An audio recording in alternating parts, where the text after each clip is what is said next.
everyone! So, welcome back to another vlog. For this video, guys, isi-share naman natin sa inyo yung about sa rent dito sa Finland. So, today, maglilinis kami ng apartment. So, ito yung dati naming apartment located dito sa may Helsinki. And maglo-lopusivos tayo, magpa-final cleaning tayo para maibalik na din namin yung susi nito and ma-totally iwanan na namin tong apartment na to. So, yung rent namin dito sa dating apartment, ang size nito is 30 square meters. So, maliit lang siya, studio type lang siya. And ang rent namin dito, nung bago pa lang na kinuha namin to was around 570, 580 euros. Tapos every year kasi siyang nagtataas. So this year, umabot ng hanggang 608 euros per month yung rent nito. Pero included ang water. Tapos, yung sa electricity, kami separate ang bill nun. Pero hindi naman masyadong malaki din yung monthly expenses sa electricity since maliit lang to na apartment. So, sa electricity, nasa 20 to 30 euros per month. Depende din yun kasi sa pag-consume. Tapos, yung quarterly, nasa around 30 euros din per month. Dalawa kasi ang electricity contract lagi dito sa Finland kapag nagre-rent ng apartment. Tapos, in addition pa sa monthly rent, yung insurance ng apartment. Tapos sa insurance naman, yung monthly insurance nito nasa 11 euros 50 cents to be exact. Tapos later, ipapakita ko naman sa inyo. So habang naglilinis tayo dito, i-discuss natin yung expenses sa apartment rent namin dun sa bago. Mas mahal siya ng konti and hindi na included yung water bill at saka, syempre, andun pa din yung insurance and yung electric bill. So, mag-start na ako Si Trisha, yung sister ko, padating pa lang siya kasi from work. So, dediretso na siya dito. So, magtatapon na lang muna tayo ng mga basura. Unahin na muna natin itong mga to.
Kapag naglilipat kayo ng guys, pag maglilipat ng apartment dito, usually kasi may deposit.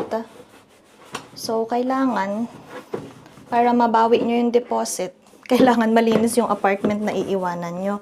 Ang usual na deposit dito is 1 month na worth ng rent. So, sa amin, nasa 500 something. Magkano yung sa atin nun? 500 something, no? Yung deposit natin, maalala mo? Oo. Nasa magkano na yun? 598. 598. Alala mo kasi tag-saktong kalahati. Oo. So, ayan. May mga landlord na very meticuloso. Talagang mag-check sila ng, ng corner to corner. So, dapat kung ano yung nadatnan yung kunto or ano man tawag doon?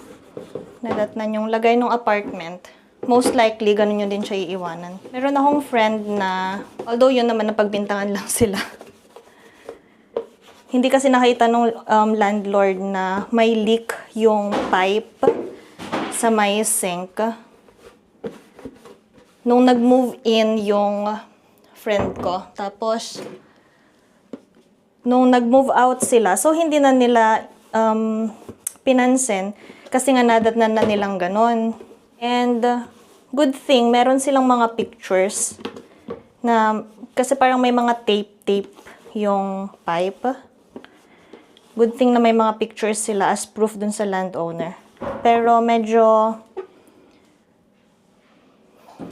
maano yung naging landowner, kaya basta yon, medyo nagkaroon ng problem sa pagbabalik ng deposit, ganyan. Kasi siguro yung mga nare-rent ko dati na apartment is hindi sila yung mga bago. So kahit i-check ng landowner, sasabihin ko na, hello, mas malinis ko pa nga yung iniwan kaysa nung dinatnan ko. Ay, hindi, naano na pala kami noon.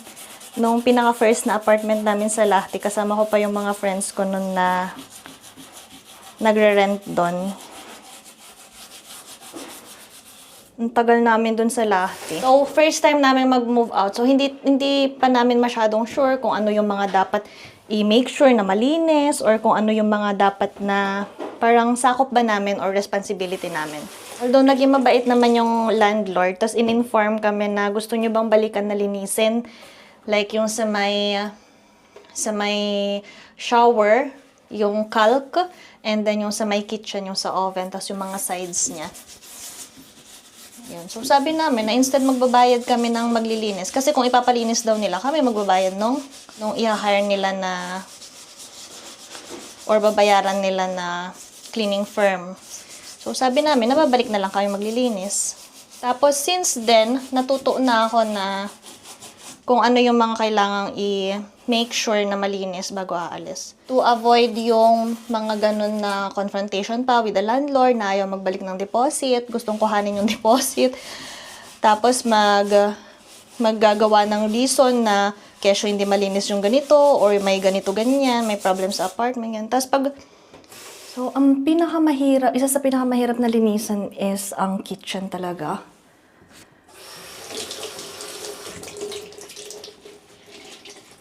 Sa kitchen pa man din nakikita lahat ng ano. Tapos, kung maglilipat dito guys sa Finland, kailangan i-check mo din.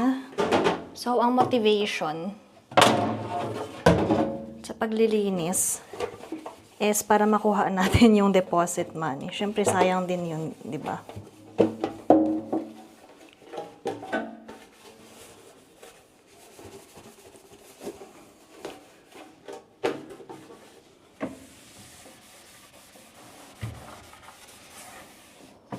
Punasan ko na lang naman tong ref eh.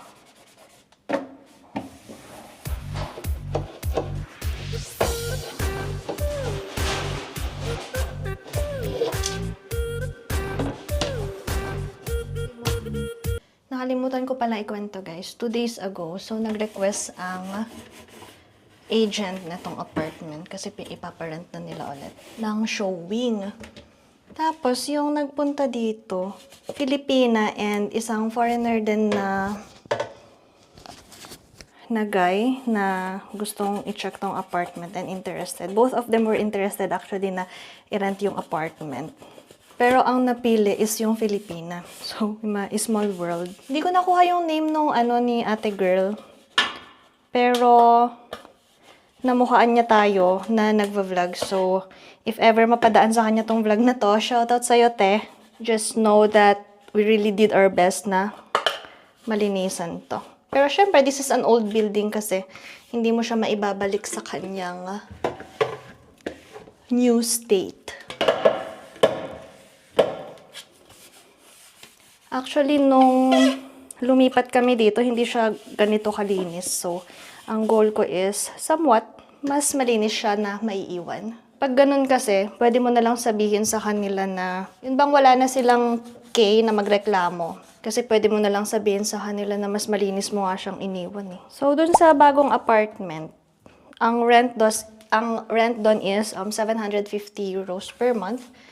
May deposit din siya na, actually mababa pala ang deposit. So, depende siya sa company. Yung company na may hawak nung i-rent namin na bago is, yun yung deal niya. 750, half of that. So, 375. 375 lang yung deposit. Whereas, itong iiwanan natin, 1 month na worth ng rent ang kanyang deposit. Lang sa inyo guys, itong 30 square meters na studio apartment namin before dumilim. Ayan, so ito na lang yung window. Ayan ang ating window. So buong yan, window hanggang sa may kusina window. So ito yung kitchen. Kaya din namin ito nagustuhan dati kasi yung kitchen may door. Ayan. So dinefrost ko na yung ref kaya nilagyan ko dyan ng basahan. Tapos ayan ang oven, sink, and then mga cabinets. In fairness naman madaming cabinet. Yan natin. Yes, in fairness. Malinis na. Tapos, maganda din yung kitchen kasi yung yung mahaba, yung malaki.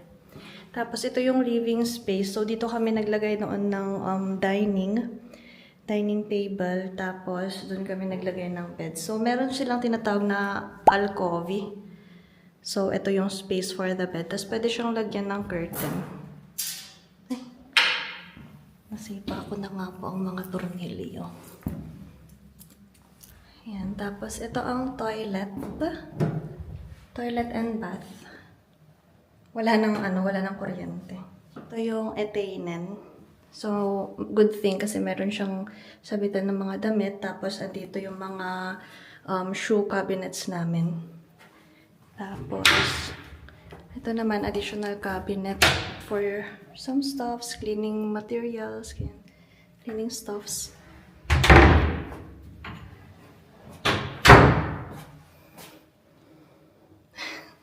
Tapos, ito yung wardrobe. Hindi na masyadong makita, madilim na. Ayan. Pero in fairness naman, ang wardrobe, spacious. Tapos, na-share ko na din siya dati dito sa building. Merong gym, merong tinatawag na kerho, huwane. So, pwede mong i-book yun for activities. Yan. Tapos, meron ding sauna na pwede ding i-book. And, peso huwane and mangkeli huwane. Ayan na nga ang mga lasts of the gamit. Ay, hindi pa pala to last. Third to the last. So, ayan, kararating natin dito guys sa may bagong apartment and nag-aayos na lang ng mga gamit. But anyway, so yung rent namin for now is 750 euros per month. Tapos, may insurance na 13.5 euros monthly din. And dagdag pa doon is yung kuryente, syempre. So, andyan yung ating distributor and provider. So, dalawang yan. So, most likely, siguro nasa 20 to 30 euros din monthly. Siguro. Hindi pa namin sure. Malalaman pa lang natin. Pero most likely nasa ganun, 20 to 30 euros. And, ano pa ba yung tapos yung water, 22 euros monthly per head naman yun. So, yun yung mga expenses natin sa apartment. And syempre, kung dalawa naman kayo, so, pwede mag-share ng gastos, ganyan. Tapos, itong apartment pala namin, maganda ang location niya. Near ng train station, near ng malaking grocery store, ng shop, near ng bus station, near ng health station, lahat ng station. Near ng police station. And so, very good location siya, walking distance. Tapos, ano na lang to, mga 15 minutes ride via train papuntang Helsinki. Ganun siya kalayo. So, hindi naman masama. Ilang stop lang siya. One stop lang actually. Tapos, makakarating na tayo ng main railway station. So, ayun lang guys for this vlog. Again, thank you for watching. Please like this video.